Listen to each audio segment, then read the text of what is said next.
Des centres d'écoute destinés aux femmes et aux filles seront ouverts afin de les aider.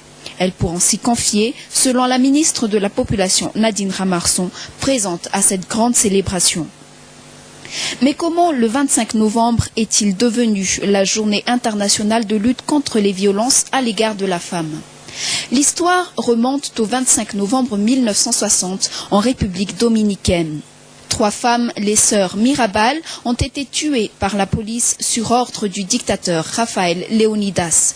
3 femmes qui ont combattu pour la justice, la démocratie et contre la dictature. Plus tard, des associations ont dénoncé les violences qu'elles ont subies et le 25 novembre a été consacré Journée internationale pour l'élimination des violences à l'égard des femmes par les Nations Unies. Un demi-siècle plus tard, le phénomène reste en expansion. Les chiffres montrent les horreurs que subissent les femmes dans le monde. Selon Nadine Ramarson, aux États-Unis, une femme est victime tous les 23 secondes de violences. Pire, en République démocratique du Congo, 8000 femmes seraient victimes de viols en 2009, selon l'ONU. Aujourd'hui, les actes de violence envers les femmes et les enfants sont devenus une arme dans les guerres. Et pourtant, ils freinent le développement, traumatisent la population et détruisent le tissu social. Plus de 15 000 tonnes de litchi seront exportées par Madagascar cette année vers principalement l'Europe. La production a connu une baisse et la qualité n'est pas satisfaisante pour certains collecteurs. Rappelons que la campagne de cette année a été ouverte vendredi dernier à Tuamasne, Foulara Farassou. Au marché, les litchis font leur apparition.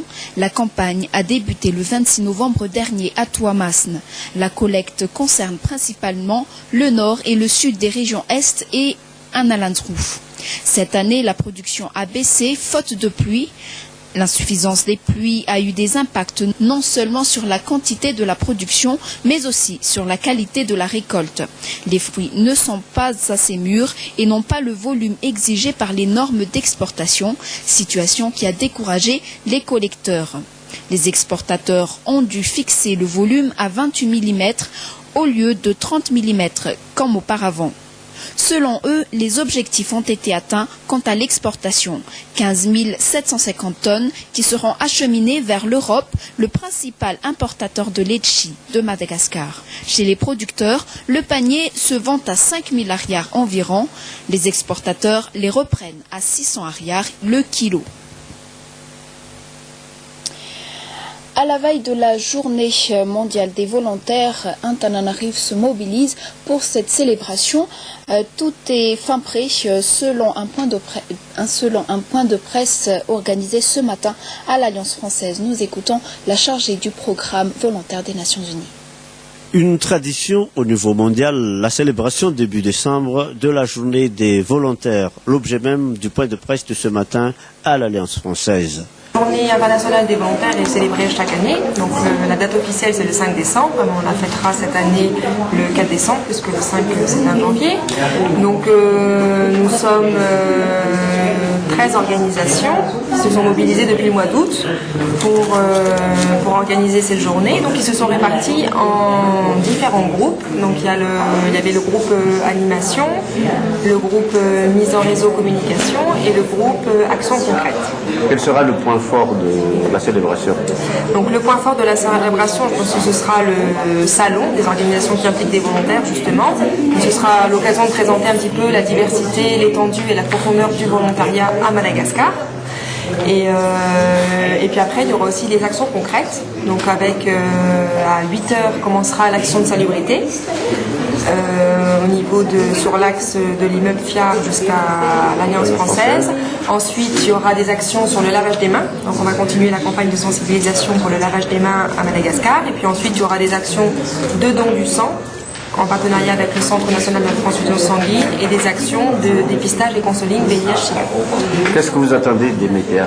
Dernière question. Et donc, les médias, on attend des médias qu'ils assurent la reconnaissance de la contribution des volontaires, puisqu'en fait, le volontariat pour le développement représente un impact économique et social pour le développement d'un pays et qui est souvent négligé, pas reconnu et les gens ne le connaissent pas. Donc justement cette journée, ça permettait aussi de reconnaître et de mettre en avant les contributions des volontaires. C'est pour ça qu'on a choisi le thème des objectifs du millénaire pour le développement cette année et donc on attend des médias justement qui puissent mettre en avant ces contributions et encourager les gens à se porter volontaire et leur montrer les opportunités qu'on a à Madagascar pour se porter volontaire.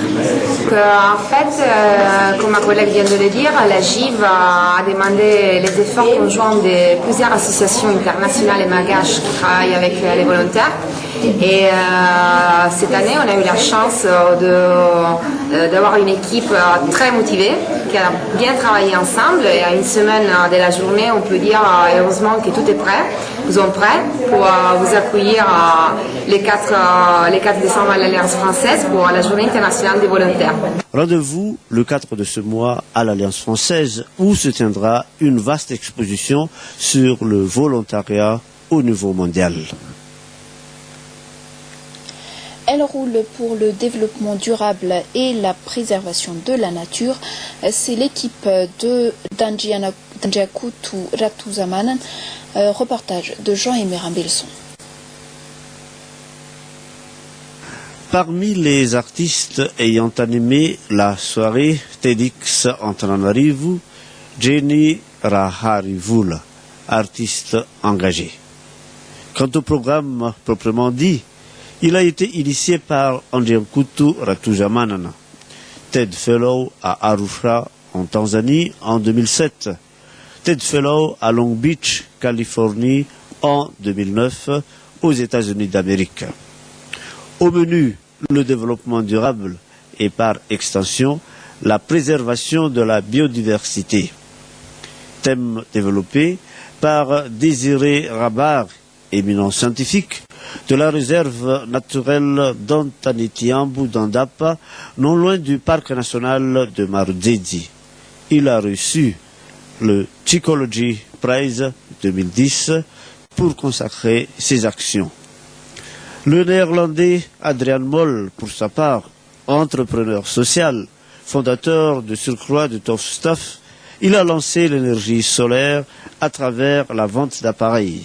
Diplômé de journalisme et de communication, il a fait ses preuves tant au Kenya qu'à Madagascar. Écoutons maintenant la vie des uns et des autres. Cette jeune fille appartient au Peace Corps d'Ambusht, interprète engagé en faveur de la défense de la nature, comme Jean-Emilien Rakutanandasana, auteur, compositeur, interprète, engagé également en faveur de la noble cause. Et enfin, Mamrabe, opérateur économique, puisqu'il relève de la Chambre de commerce américano-malagashi. Il défend corps et âme la notion de social business.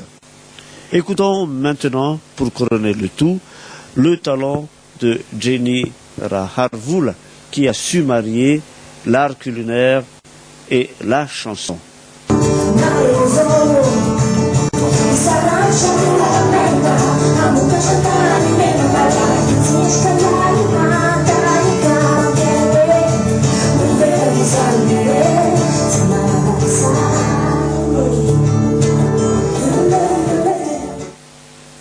Et terminons avec un appel à contribution pour la reconstitution du patrimoine de l'hôtel de ville d'Antananarivo dans le cadre de l'inauguration imminente du nouveau bâtiment de cet hôtel de ville d'Antananarivo.